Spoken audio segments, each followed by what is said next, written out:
Morris Abraham kwa alichokionyesha, kuna mtu anakuja kama Lamine anakataa, kuna mtu anakuja kama Messi anakataa. Namzungumziaje? Amekuwa kila akipata nafasi anaonesha ubora wa hali ya juu sana. Tangu amekuja, hii ni mechi ya 3 ya ligi kuu, tumecheza mechi 4 za kimataifa, zote hizo ambazo amepata nafasi, aidha akianza anakuwa na mchango chanya, akiingia kutoka kwenye mabadiliko anakuwa na mchango chanya. Ni mchezaji wa daraja la juu sana.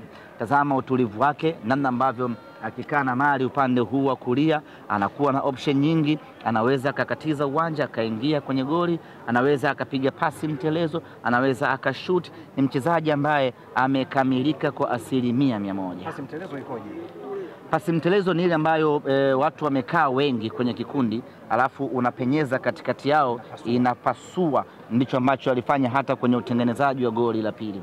Alipenyeza katikati ya mabeki watatu wa JKT, wakatamani kama kuigusa hivi, ikawaporochoka, ikamkuta Simba Simba mweusi akafunga walete.